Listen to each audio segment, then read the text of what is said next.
আমাদের রাজনৈতিক দলের ইশতেহার তৈরি হচ্ছে এবং সেই ইশতেহার আগামী 3 আগস্ট যেই জায়গা থেকে হাসিনার পতনের জন্য এক দফা দেওয়া হয়েছিল, আগামী 3 আগস্ট আমরা আবার শহীদ মিনারে একত্রিত হব।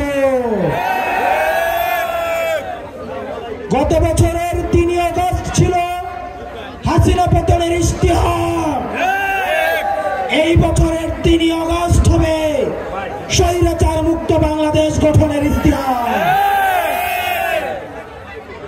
প্রিয় তরুণ প্রজন্ম, স্কুল কলেজের ড্রেস পরা আমার শিক্ষার্থীরা, পরবর্তী বাংলাদেশে আমাদের অনেক দায়িত্ব রয়েছে।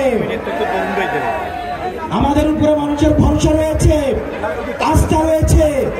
মানুষ তখনই অভিযোগ করে যখন ওই মানুষটা থেকে প্রত্যাশা করে।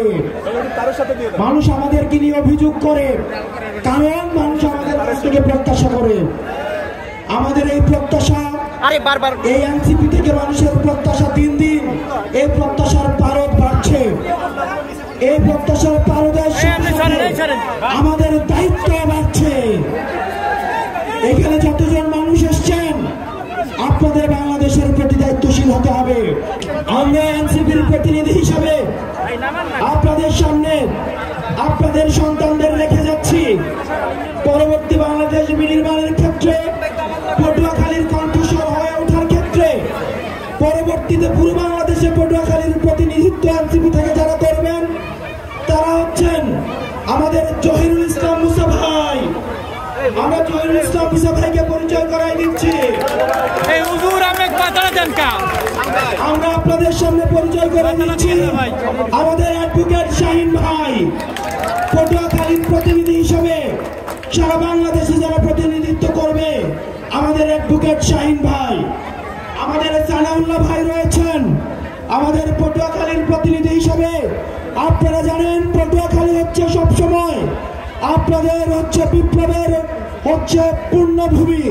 এই বিপ্লবের পূর্ণভূমি পটুয়াখালীর কণ্ঠস্বর হতে আপনারা তাদেরকে সমর্থন যোগাবেন।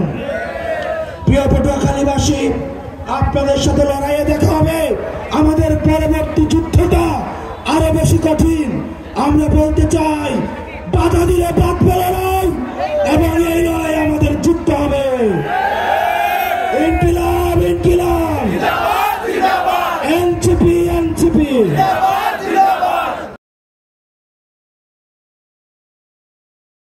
ওয়ালটন এখন দেশের সীমানা পেরিয়ে পৌঁছে গিয়েছে 50টিরও বেশি দেশে। ওয়ালটন, ঘরে ঘরে বিশ্বজুড়ে।